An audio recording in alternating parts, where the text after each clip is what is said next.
Welcome to Radio Today broadcasting in Johannesburg on 1485 AM and nationally on DSTV Audio Channel 869. Conversations with Niki is brought to you by studyapps.co.za, South Africa's leading education app for tablets.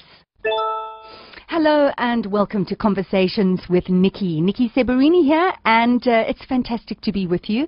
Thank you so much for tuning in. I'd like to welcome our syndication partner listeners up here in Johannesburg, Eldo's FM and Chai FM, Port Alfred, that's Kawi FM, West Coast FM in Namibia, 90.3 MC FM, that's in Plet, Knysna FM, Wild Coast FM in East London, and Bay FM in PE. And listen, thanks so much for all the emails that you've been sending me, recommendations for the shows. I'm reading them, I'm taking note, and you'll see some of those shows coming your way in the new year. Please do keep them coming.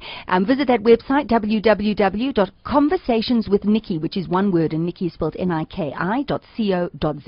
And you know how it works. All the links to the podcasts are on that website, and you can communicate with me via that website. Also, you can follow me on Twitter. My Twitter handle is @Seberini, and if you go to my Facebook page and like it, I have a giveaway, and the giveaway is happening all the way through January and beginning of Feb. I'm going to be giving away a Colpad 2. So it's an Android tablet, and it's a 7-inch tablet, and one of the people who like my Facebook page will be walking away with this fantabulous Android tablet, and that is courtesy of Tablet World. So it's just a matter of going to Facebook / and it's Conversations with Niki. Like the page and you could win. So all those who have liked, I'm going to be putting all of those names into a little box, and I will be drawing a name end of Jan, beginning of Feb, and I will be announcing the winner. So it is indeed, it's a sad time in South Africa, and I would say that the sadness is definitely moving around the globe in general. It's a moment that we knew was inevitable. It's a moment that we as South Africans did not want to face, because the passing of former President Nelson Mandela would mean that Madiba magic would be leaving this country. And I don't know about you, but we all seem to hold on very closely to that Madiba magic, that which we are so incredibly proud of. We look up to this great man with a sense of reverence, with a sense of respect, and hopefully as a mentor and a way of being that we aspire to be. So we are, as South Africans and as citizens of the world, very sad that Tata Madiba has passed on. And around South Africa, there are celebrations. People are mourning in their own way. People are going to Soweto. People are going to Mandela's house where he passed away in Houghton, and they're leaving fresh flowers. They're lighting candles. People are singing. I know that bikers came from all over South Africa, Harley Davidson riders, and they all gathered in Soweto, and they revved their engines, and it's just incredible how people have their own unique way of mourning, of celebrating, of showing reverence to a man who we are so very blessed to have had come through at this stage of our lives. And we all think about a man who's able to forgive. I don't know. You know, I've had so many coaches come onto the show time and time again. I mean, I just recently talking to Philippa Levitt, Spiritual Divorce, and talking about forgiveness, and really looking at that word and looking at the ability to look at someone who has wronged you and go beyond the act of the wrongdoing and see the human being, and being able to connect with that.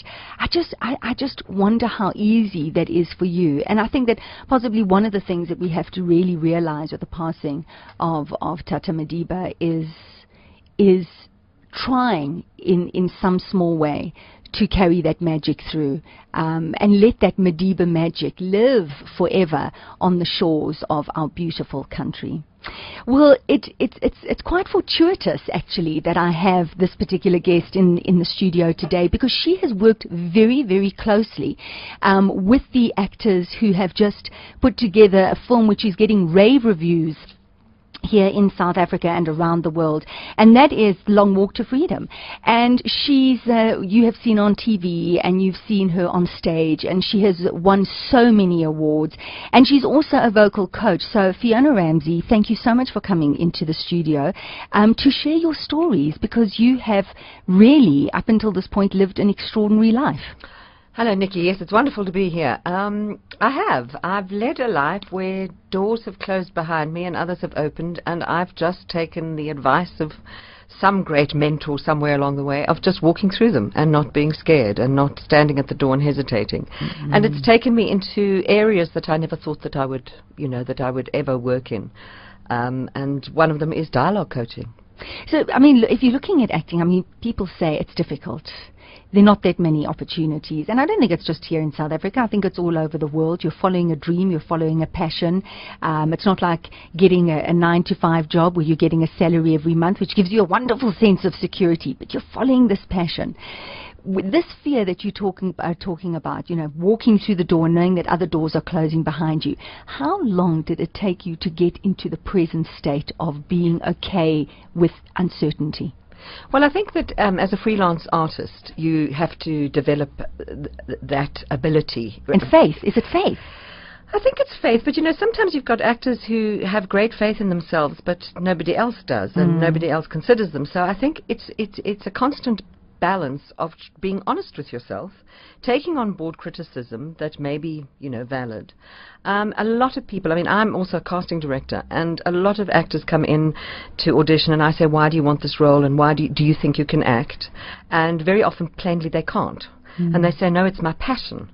And quite frankly, I mean, I am passionate about it, but I think that what happens to a lot of actors who manage to sustain a career through many, many years or decades is that is the only thing you can do, really, with any great confidence.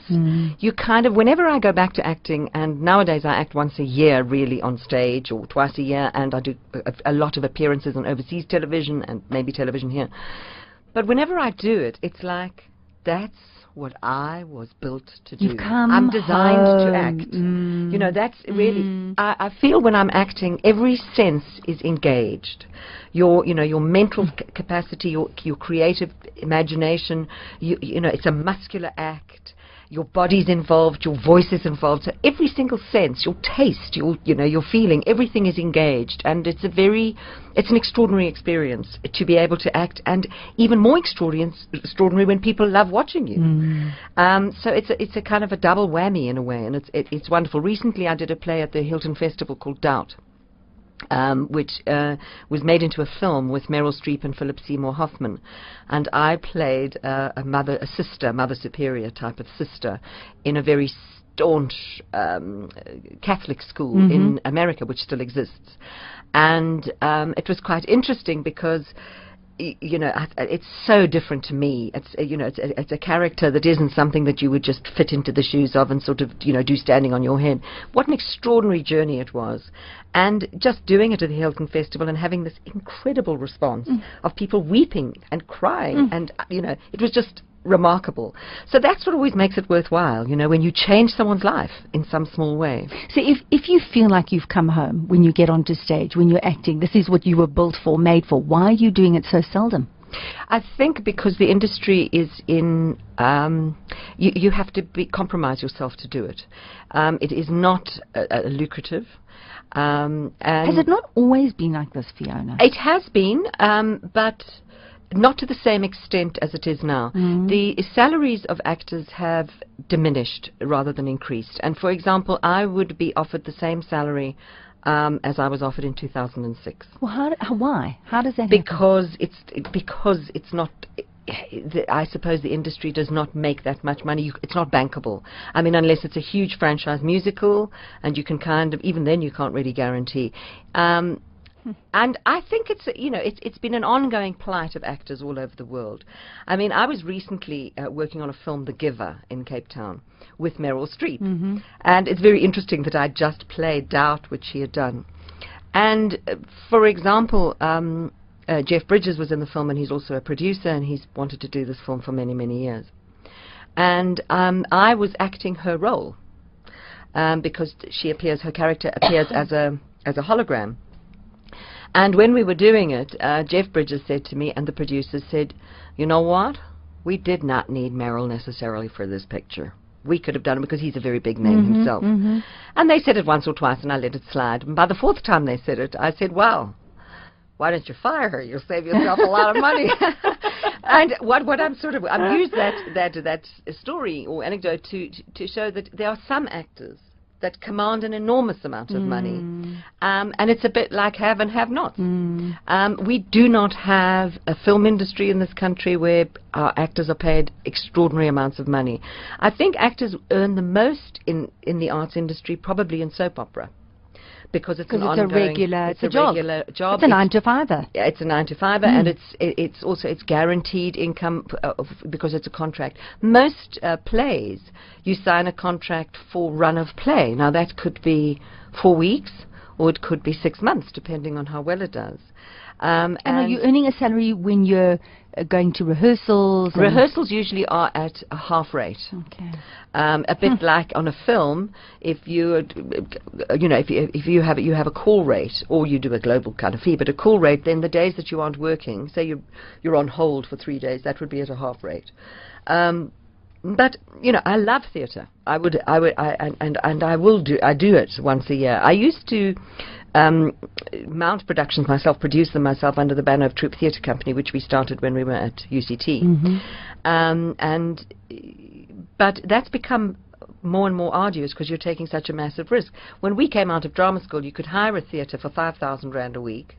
All take it wasn't a huge amount. Now, the rental of a theatre is between 15 and 30,000 a week. It's an enormous amount of money to kind of pin a lot of. Well, it's not encouraging, and it's not encouraging. No, and you have to get sponsorship, and then of course, if you get sponsorship, your product is compromised. Because I did a show, for example, many years ago on Marianne Faithfull, who was a self-confessed drug addict. She was an extraordinary woman, and it was a wonderful project. And the Rolling Stones, we had the Rolling Stones on stage, and not the real ones, but. And I went off in search of sponsorship, and not even she drank Jack Daniels. Not even a liquor company wanted to put their names behind, behind someone who was associated with drug. She's completely clean now. But so your product has to be very often has to match the sponsor's intention. And theatre's not about that, because you're selling your soul if you have to do that, really. Because theatre is about looking at the real gritty aspects, sometimes the beautiful aspects of life.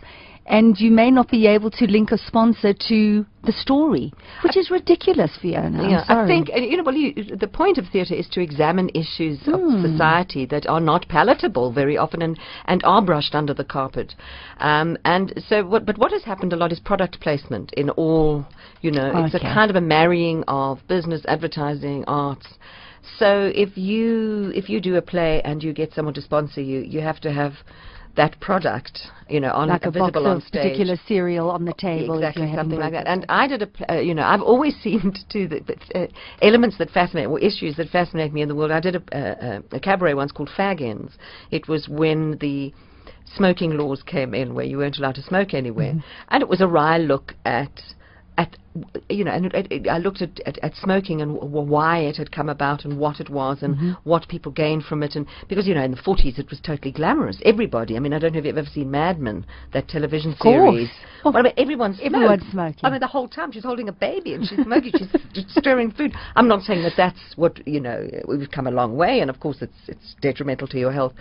But one of the anecdotes in the cabaret was you can walk into a shopping mall with a knife, a gun, walk in with a lit cigarette, and you pull my, So it was a wry look at, what smoking was, and it also dealt with the beauty of it from Gitane and where it came about and all that sort of stuff. So was there a sponsor? We didn't even get a sponsor. I did it for a lot of tobacco companies as their corporate event. But, those sort of things you don't do. So it's become more difficult to mount productions. Is that why you moved in the direction of helping people with accents, a dialogue coach? Well, I went to live in England for 5.5 years. And when I got to England, an extraordinary thing happened. I got a job in the first week that I was there. So I thought I've arrived and I'm going to be... Oh, fantastic. It was fantastic. Did you have an agent? I didn't. I just went and auditioned, and it was in Wimbledon, and it was playing actually in the all-female version of The Odd Couple. Okay. Which should be done because it's very funny. Although it's not, a woman who's very house proud and keeps on wiping, dust off things is not as funny as a man doing it. So. But anyway, I got that job, and as I went on to go and audition for other theatres, I would walk in and say, "Hello, I'm Fiona Ramsay. I'm from South Africa." They could hear my South African accent, and then I'd launch into my piece of, "Oh my Lord, how dare you do me wrong?" and what. But I realized that the person from Birmingham, who kind of said, "Oh, I'm from Birmingham," she'd get the job rather than me because she was British. Okay. So what they said is, you have to, I think it's a subliminal choice, not necessarily something that people are conscious of.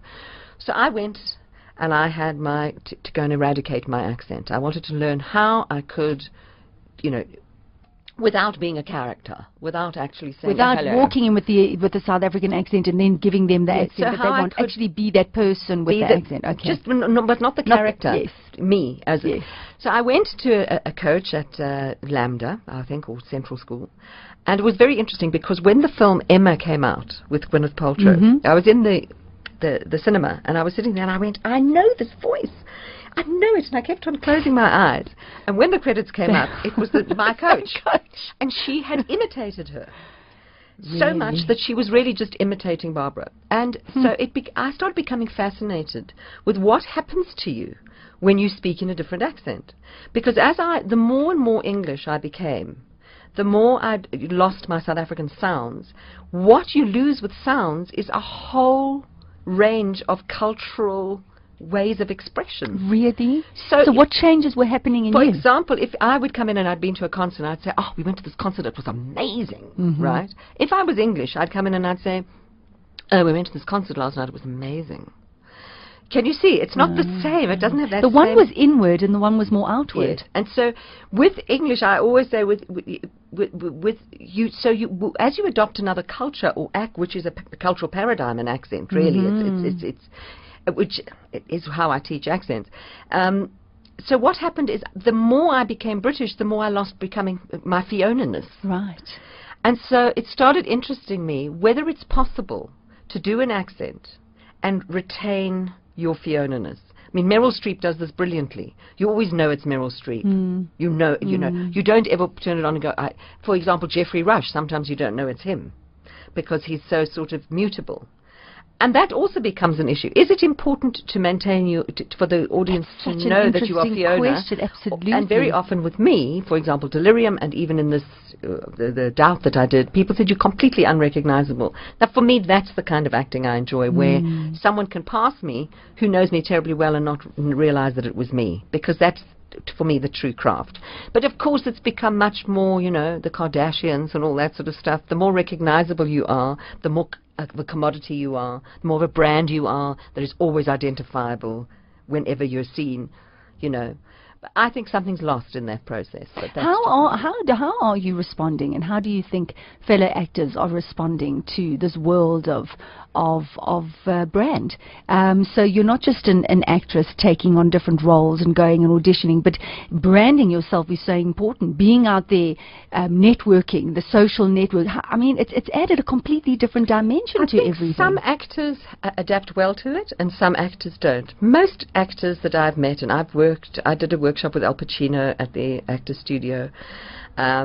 Most actors are shy. That is why I believe he's very shy. Very shy.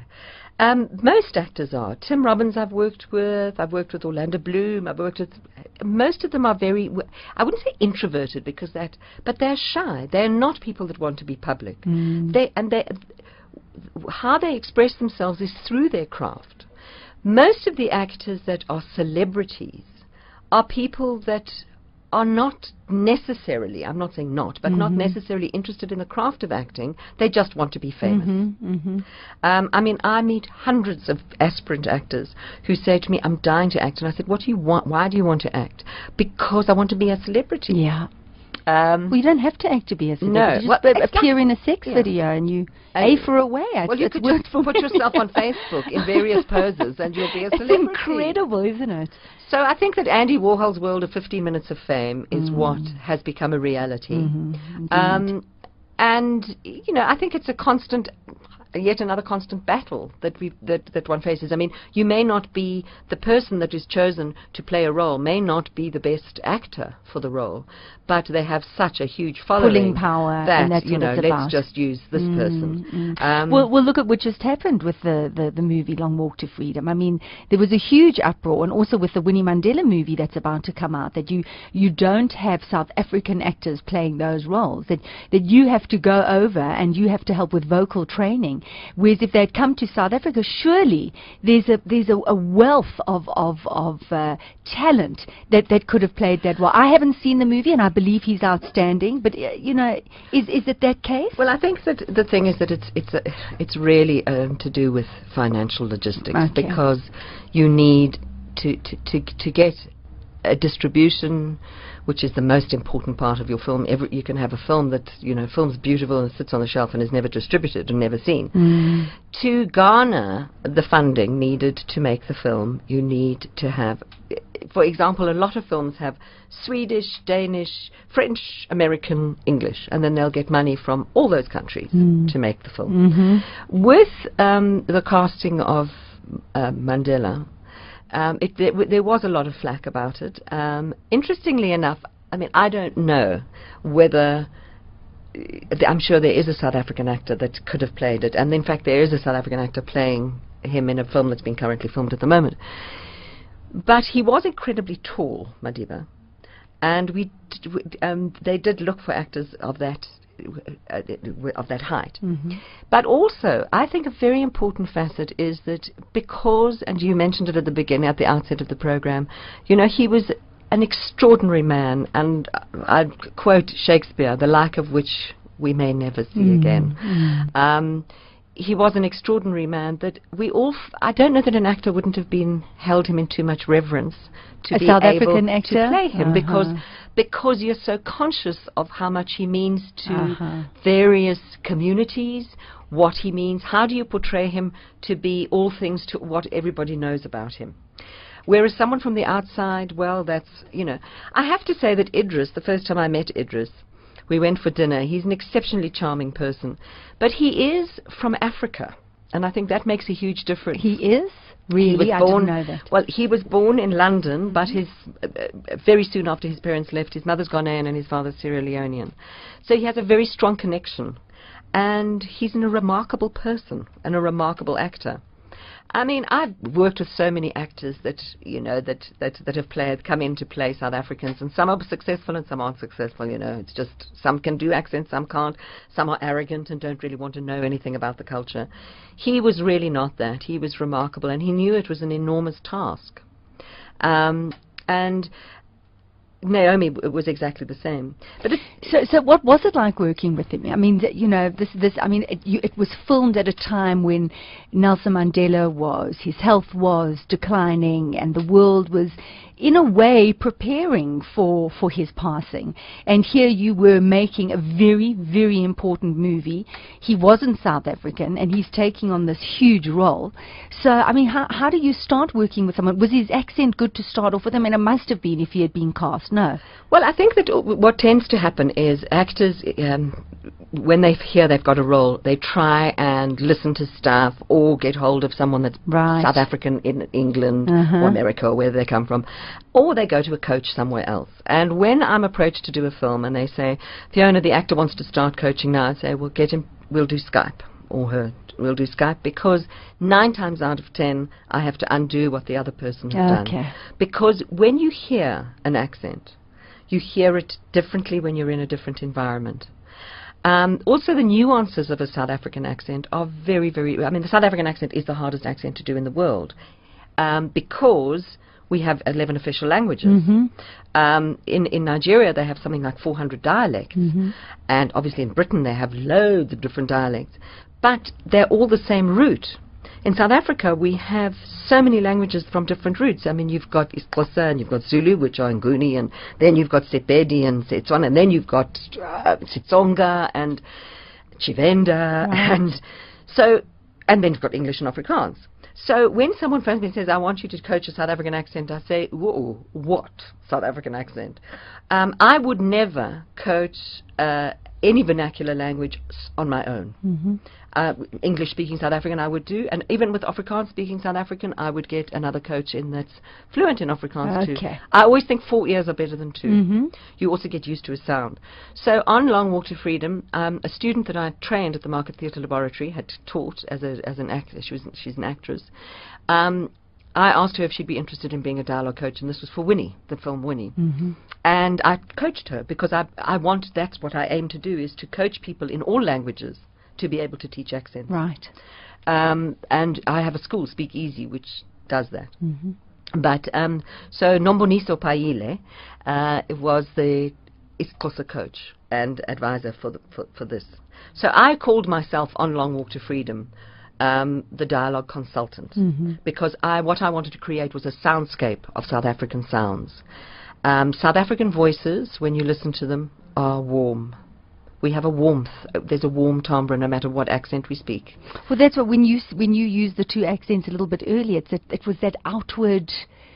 Yes, it is a warmth. It is. And you know that when think about that, when people play South Africans, they invariably go the nasal. They invariably, or we will not dictate to the people. You know, it's like there's a hardness, and although there are some accents that are like that, absolutely.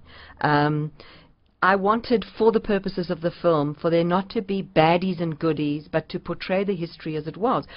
You know, if you think about, and what we touched on was the history of when the early years before the Rivonia trial and the earlier years of the struggle with Walter Sisulu and all, that part of Madiba's armour and part of the ANC's armour was to speak English better than the Afrikaner. That was part of the struggle. So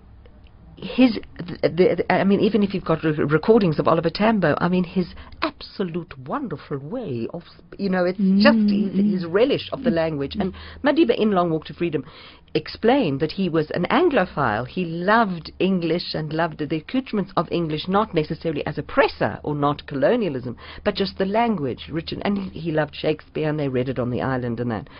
So what we tried to do was to get a soundscape of that also reflected historically the influences, because he was very influenced by English-speaking South Africa, by a lot of Jewish immigrants. All the work that he did early on, he was with the Sidursky firm, and a lot of the communists at those times were from Lithuania. So he had all of those things influenced the way that he spoke. So you know, and the history, and then trying to modernize his language as he came, you know, as he got older. And this is the theory of my MA. So yes, you said you've just completed your MA giving voice to Mandela, and so you're saying looking at all the roots and all of those influences. Also, you know, he and indeed Madiba died of a lung ailment. That was what plagued him in his later years. Coaching the accent, we take into account all of that his lungs had been affected when he was in the quarry. Physiologically, the impact that it could have on the voice. So consequently, his breath. That was the breath. That is the, you know, those sort of influences. And I was very, very lucky. I met Madiba. And my father was the editor of the Rand Daily Mail, Raymond Lowe. And he'd met Madiba many, many times. So we were on at a movie house. I just played in Country of My Skull, and I played a journalist. And so when we met Madiba, I shook his hand and I said, Madiba, you don't know me, I'm Fiona Ramsay, but maybe you'll know me a little better after the film. But I believe you know my father, Raymond Lowe, well. And he said, my, what a clever girl to attach yourself to such a famous father. And, you know, I mean, just his amazing wit. And then later in that same interview, and he looks directly at you, and his twinkle, and people have spoken endlessly about it. But at the end, everyone left, and another group of people were coming on to have a photo opportunity, and he was just left sitting there, and everyone just left. So I stayed with him, and people were taking photographs, and they were saying Madiba, and trying to get him to look that way, and he was kind of, he kind of, and I said to him, I whispered to him, and I said, tell me something, Madiba. You must be just so sick and tired of all of this, just ongoing. And he said, well, my dear, if I am, don't you think it would be inadvisable to let on at this late stage? Well, I mean, just that is wit and his humor. That is wonderful. So that first-hand knowledge of him, and remembering how he held his hand, all those sort of things, I passed on to Idris. It helped you and helped me understand. I mean, with the reading and all that. Or, for example, and it's mentioned in the MA, when you read Conversations with Mandela, which there are only about 3 books. That he was personally involved in. Long Walk to Freedom, I think, quotes Mandela in his own words, and Conversations with Madiba, which is a lot of conversations that were recorded with Ahmed Kathrada. And when you read he says gee whiz a lot. He said it a lot. Gee whiz, and you'll see. Yeah. So those sort of things are, are fabric, phrases, that a screenwriter might not know. And so, and the actor needs all of those to really play the character, because even though they're reading the script, the dialogue is there, as you say, the fabric, what makes up the person. And wonderful. Idris did a wonderful thing when he's just about to be released, and he's with Kubi Kutsia, and the scene was shot with a mirror, and there was a tailor, and it actually is a famous tailor in Cape Town who made suits for the people when they came out. It was the same person. And he was pinning his trousers, and he said, yes, I think that's fine. And he stood up, and in the mirror, we discussed it just beforehand, he danced. Did he do in the mirror? He did I don't know that it's in the film. I don't think it is in the film. But it was, it's those sort of things that take your breath away, when a person, because the danger is that when you're playing a living person, someone that has lived, is that it's an impersonation and not a performance, or not a, and there are many actors that are very adept at it. I just think that what Idris does is he encapsulates the essence of this man. Well, we're going to take a quick break, Fiona. It's such an interesting discussion. As I said, an extraordinary life, and I want to go into accents and the importance of the voice and communication. So let's take a break. We'll be right back. Hi, my name is Esvia Prinsloo, and I'm the HOD of IT Integration at Bridwin Preparatory School in Melrose. We started using study apps about 6 months ago and have seen astonishing results. We were quite amazed to see how quickly the kids have been able to use study apps and the benefits it has shown with regards to reinforcing what they've already learned inside the classroom. I would highly recommend study apps for any school. Studyapps.co.za. Well, welcome back. It's Conversations with Niki, and I'm Niki Seberini, and I hope that you are enjoying the show. Welcome our syndication partner listeners, Eldo's FM, Chai FM, Kawi FM, West Coast FM, 90.3 MC, that's in Plet, Knysna FM, Wild Coast, and Bay FM. Just a reminder that I've got that Colpad tablet. It's the Android tablet that I'm giving away, and it's very simple. All you need to do is like my Facebook page, and all the people who have liked the Facebook page then stand a chance of winning this Android tablet. It's a 7-inch, it's Wi-Fi, it'll just absolutely change your life. So go along to Facebook. It's Conversations with Niki, Niki Seberini, talk show host, and just like that. And also just visit the website if you have had to miss part of the show. And my guest is just so wonderful with such fabulous stories to share. So if you have to leave the show, just go to the website. The show will be up a few days after the show has aired. Also, and just Tablet World, thanks to Tablet World for that prize that we're giving away, your one-stop Android tablet solutions company for individuals, students and colleges. You can visit their website, tabletworld.co.za. So we're going to continue with our conversation. I have Fiona Ramsay in the studio, actress, dialogue coach, director, cabaret singer, and she's just sharing her wonderful stories with us. We were talking about the passing of Madiba, and everyone has stories. I mean, if you've been watching the news, not even the news, just switching on television, listening to the radio, everybody sharing stories. It's an extraordinary time, really, to be witnessing and experiencing this.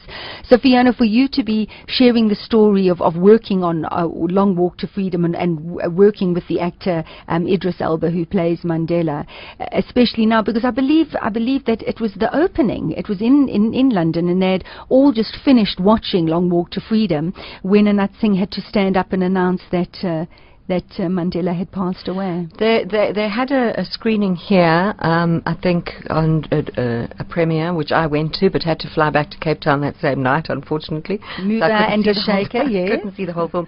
But indeed, that is exactly what happened, and it was a royal premiere, so Prince William was there, and Catherine, and the sisters, Zinzi and Zenani, were there, and they left. They were told and they left. But Anand said they were going to stop screening the film over the weekend, and the Mandela family said no, it's a celebration of his life and it should go on. And I think that you know, but isn't it interesting as the movie has come out, telling his story? Well, you know that the movie was like 15 or 19 years in the making. I mean, it went through, Will Smith was going to play it first, and then Morgan Freeman, and you know, there were a number of people that were kind of slated to play it, and it just took a long time to get all the parties to agree. I think that a lot of people felt that it was in the wrong hands, maybe, and you know, there's always been contention. We don't even know what goes on behind the scenes, really. And what was fantastic about the film is that it was endorsed by Winnie Mandela. And I think that is, you know, great. When Madiba saw the film and he was shown the film, he apparently said, "My goodness, is that me?" Really? He's good looking.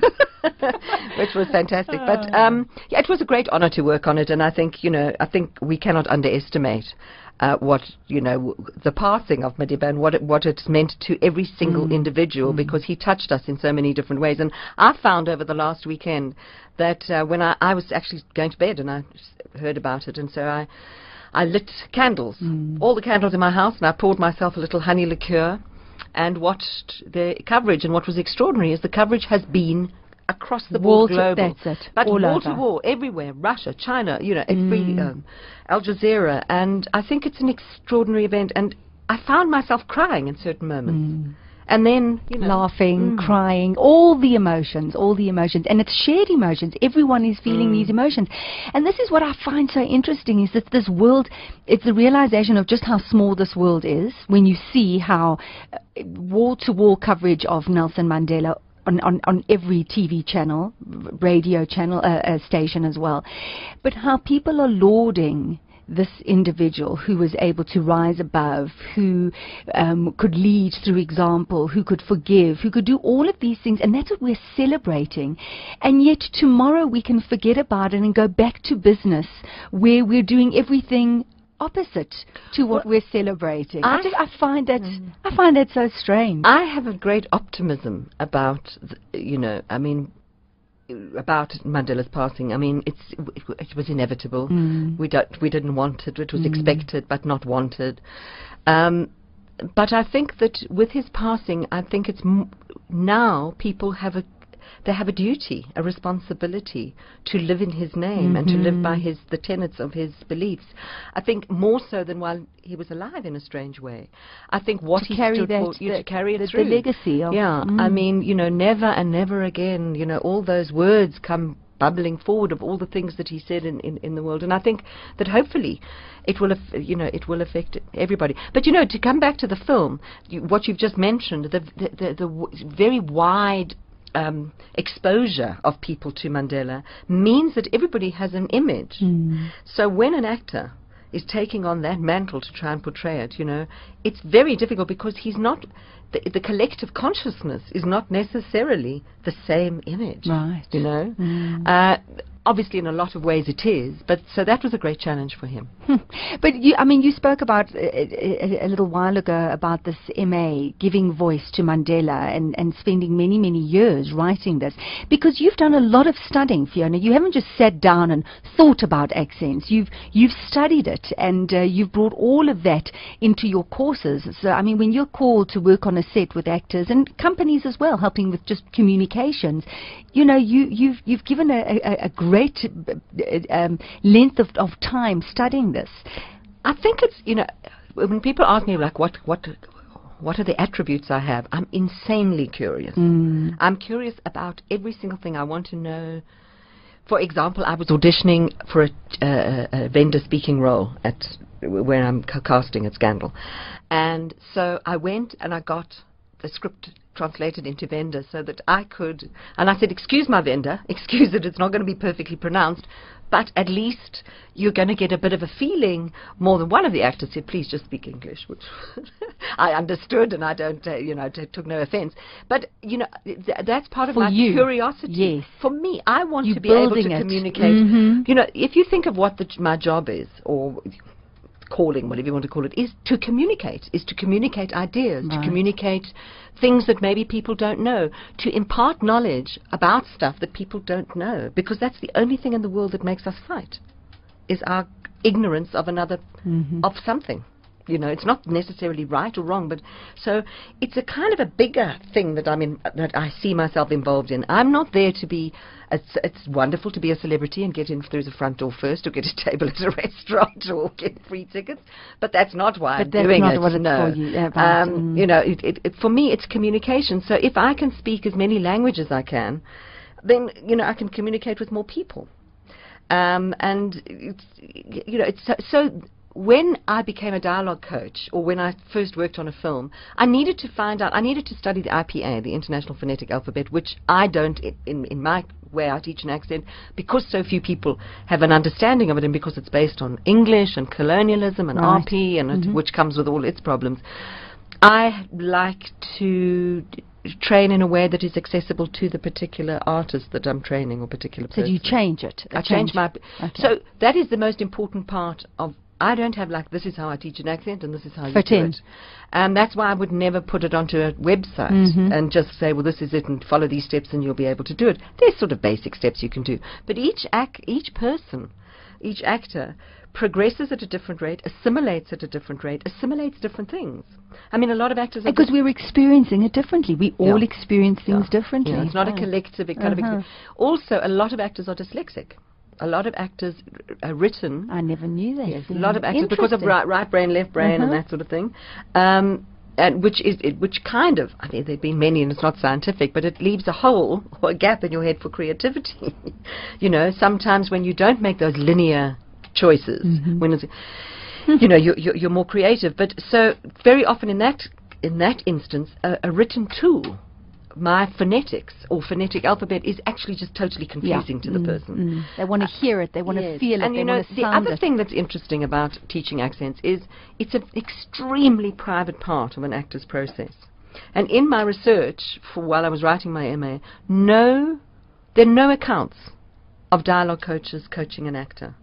And when Meryl Streep was asked how she managed to do this amazing Polish accent for Sophie's Choice, and then she spoke German as well because she was in the prison, in the camps, she just said, they said, how did you manage to do this? And she said, I listened. Now that's very enigmatic. I mean, I'm sure it's true. But the actors do not want you to talk about the process. And in fact, I had to get written permission from Idris, obviously, informed to be able to talk about it? And he said, but I'm not allowed to publish it because it's too personal. Yeah. So, I mean, Dawn French once said, you know, she realized that she was losing her voice, and so she had to get a voice coach in to come and help her when she was in a play.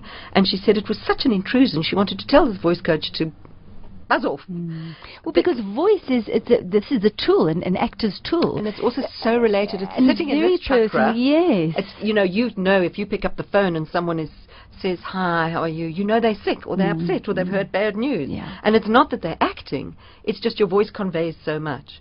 And that became the focus of acting for me. Like changing your voice changing your breathing patterns, changing your intonation, became much the focus of how you portray a character. So, sorry, Fiona, I mean, you said something earlier about when you were in England and you were going to auditions and you wanted to change your accent. And where's Fiona in this? Do you lose yourself if you're losing your South Africanisms? If we had to just look at ordinary people who aren't using accents, you know, to go and audition for a play, and they're not becoming different characters, but maybe they've been brought up in a certain way, and because of that they carry this accent, and we all, you know, we as we meet people, we're judging them, aren't we? We're looking at how they look and how they're sitting and what they're wearing, and they open their mouths and we're judging them as well. Do you have a lot of people who come to you because they want to change the way they're perceived through their voice and accent? Well, the voice develops, and I always say this, is it develops how you want to be seen in the world and how the world sees you. And, you know, voice develops through necessity. If you went into a bank and the bank teller said, "Wow, I love your shirt, that is groovy, that is cool, where did you get it?" You'd think momentarily, I think I must get out of here. He's a bit exuberant, because we are used to... His voice only needs to develop that much range, his or her voice, because it's morning, next, yes, put your finger there, thank you, yes. You know, they're not needed to... So your voice develops according to the needs of what you have to do in life. It also develops according to how people perceive you. If someone walks into a room and I'm in the room, they will address me as if I'm the boss. It doesn't matter where I am, because I just look like that. Yeah. And I have a voice. I sound like that. I It's say, an yes, can I help you? And they'll go, sorry, can we? So it's kind of, so I've developed that because that's what's happened to me. So exactly that. Your voice develops like from you, Tiny, from obviously your siblings. And I usually, when I assess a voice, I can tell whether you're the oldest child, the middle child, the youngest child, whether you've got brothers, whether you've got sisters. I can't do it. It's got to be one-on-one. And look, I'm not always right. I'm not a soothsayer.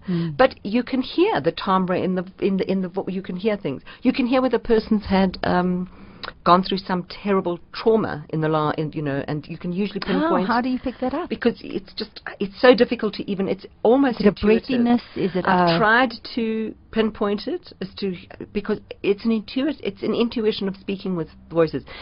I then went, you mentioned that I study all the time. I work at the voice clinic at the Park Lane with Dr. Lance Marin and Professor Hala Jordan. And that was because in a lot of actors and artists and singers do suffer repetitive strain injury on their vocal cords. And so Hala is a speech pathologist and speech therapist. And so she will deal with immediate, remedial work immediately post trauma or post surgery, if that is necessary, and then I'll take over. So I was interested because I was sent by doctors, someone that had been struck dumb by a hijacking, and I said, "But from the shock, and she didn't speak for 3 weeks. She didn't speak. Okay, and. I said, I'm not a doctor. How did I do this? And so intuitively I taught her, and we got her voice back. But I wanted to study it.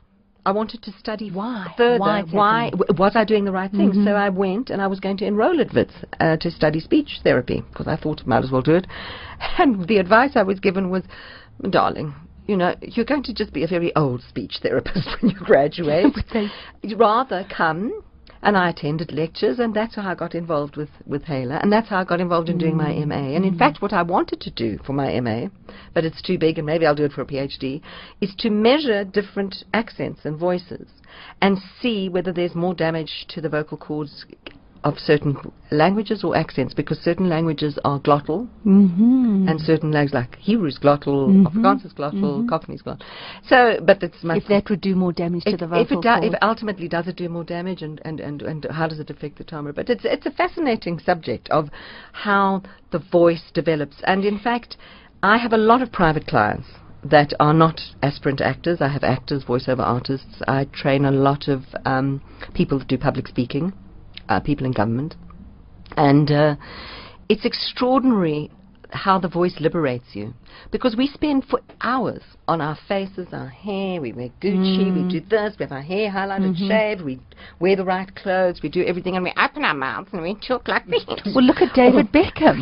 I know, you know. He's got to change his voice. Yes. He's so gorgeous until he opens his mouth and his shame. So I think that, you know, and it's not, you know, a lot of people come to me and they go, but listen, like say someone's got an accent, Afrikaans accent, and they say, I don't want to change my accent, but I would like to speak better.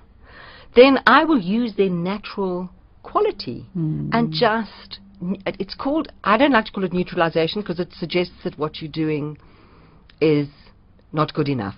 So, but it's just neutralizing the sounds. It's empowering the individual to be, because if you had to answer the telephone now and it was your boyfriend, okay, just say for example, you'd say, hi, no, I'm just busy. Yeah. And so there's still, you know, there's still attractiveness in the voice. If it was your mom, we're a bit more matter of fact. It would be, hi, mom, yeah, I'll call you back. There we have you see, subtle, but very subtle. And then if it's your bank manager or someone, you know, you'd go, hi, so, can I call you back? It's very, so it's a very different voice. And if it was your niece or nephew, you'd be, hi, listen, I'm busy, you know. So are you teaching people the difference? Do you know what I'm saying? I mean, you've just had 4 different situations and your voice changed.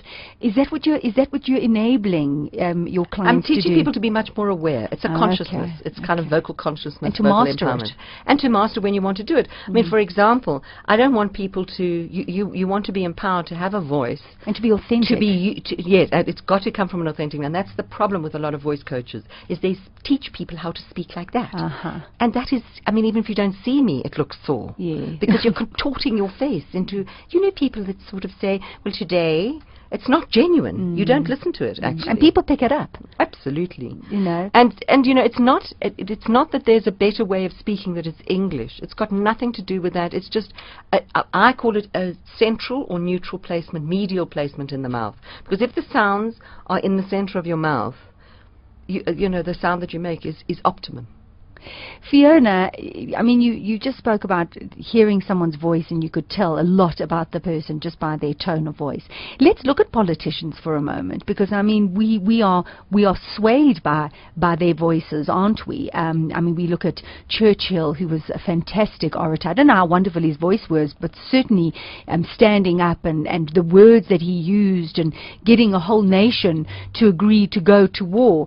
And we look at the Obama and the yes we can with that very charismatic voice. We look at Madiba's very specific voice that you spoke about. You spoke about his lungs, you spoke about the influence of the accents of the people that he was around. So let's look at our current president. Let's look at Jacob Zuma, who I think sounds remarkably like Thabo Mbeki, a very similar kind of tone of voice. Let's look at Julius Malema. You know, I mean, how are we influenced by a tone of voice? We are influenced by a tone of voice, and it's actually, I had a theory. I mean, all of this is not scientifically proven. It's just as my curious brain.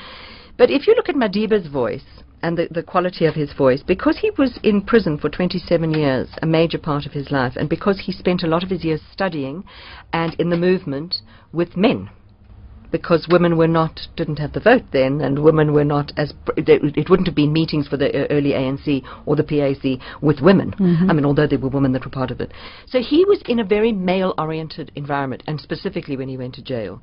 So his voice has, or had, quite a low tones. Yes.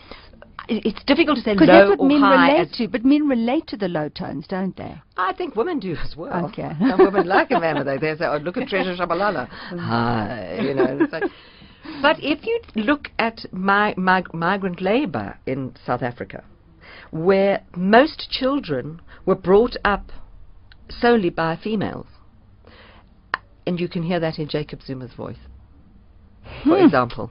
If you listen to Jacob's voice, he's got the slightly higher tone? It's not higher. It's rounder. I can't explain it. It's rounder. It's fuller. It's more. I mean, obviously that's also influenced by your first language.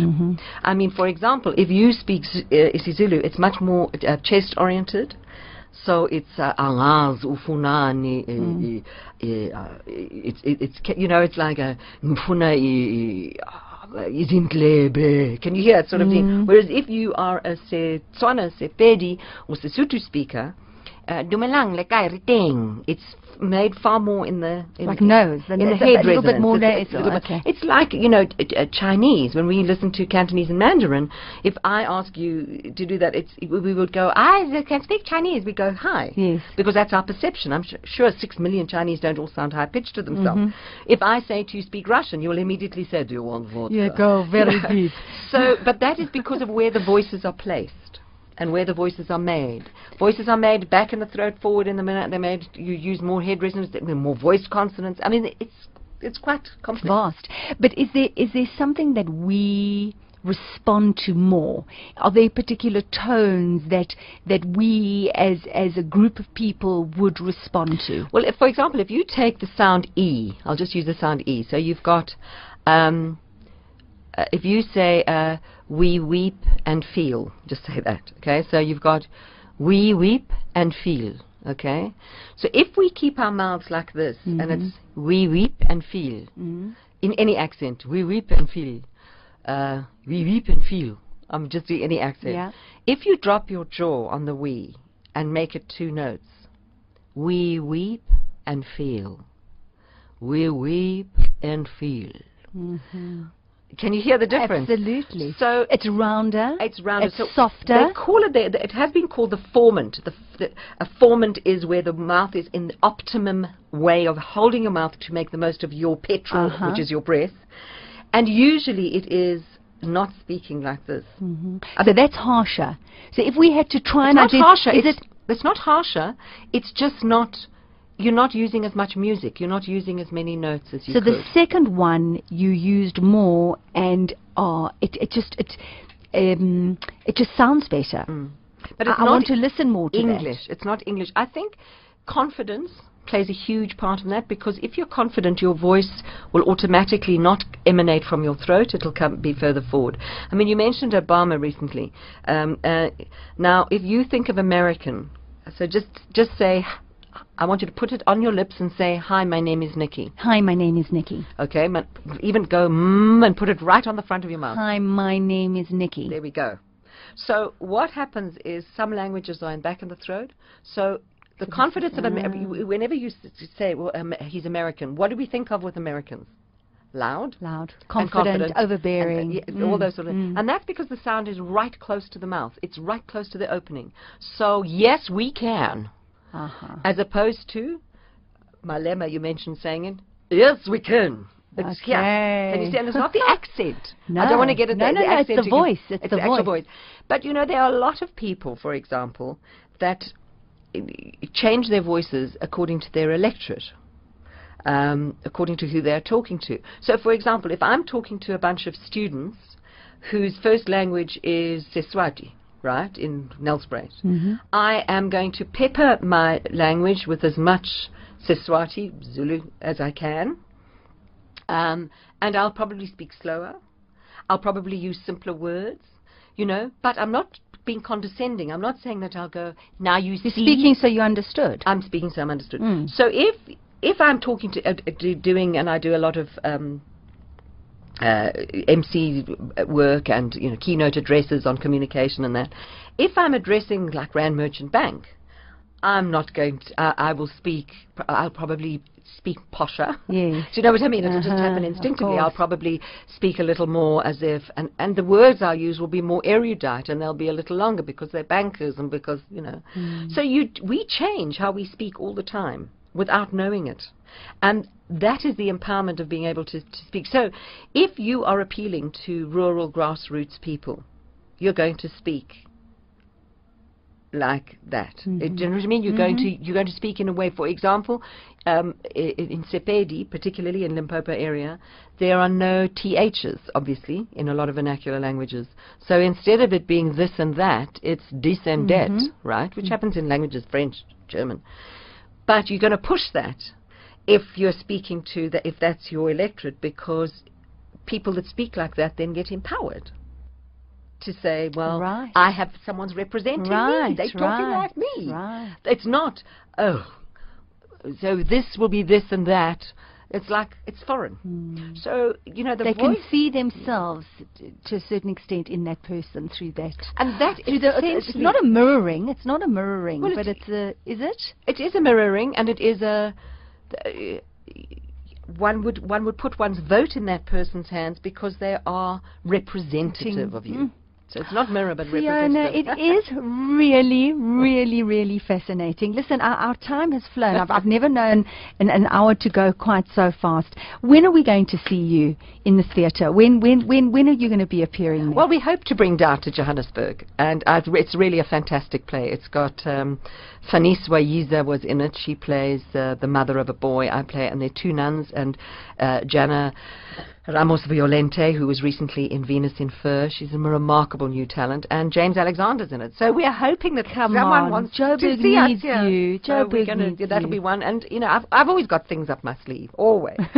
Listen, thank you very much. It wasn't easy getting you here because you've been with Meryl Streep in Cape Town, and I don't even want to mention the other people you've been with training.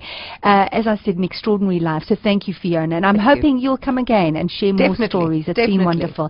Fiona Ramsay here on Conversations with Niki. I hope you found it interesting. I found it absolutely fascinating. It was great, and thank you so much for tuning in. I've loved being with you, and I'm looking forward to being with you same time next week. Just remember to go to the website conversationswithniki.co.za and like my Facebook page, and you can win a cold pad too from me, Niki Seberini. Ciao. Hi, my name is Esvia Prinsloo, and I'm the HOD of IT Integration at Bridwin Preparatory School in Melrose. We started using study apps about 6 months ago and have seen astonishing results. We were quite amazed to see how quickly the kids have been able to use study apps and the benefits it has shown with regards to reinforcing what they've already learned inside the classroom. I would highly recommend study apps for any school. Studyapps.co.za. Conversations with Niki was brought to you by Studyapps.co.za, South Africa's leading education app for tablets.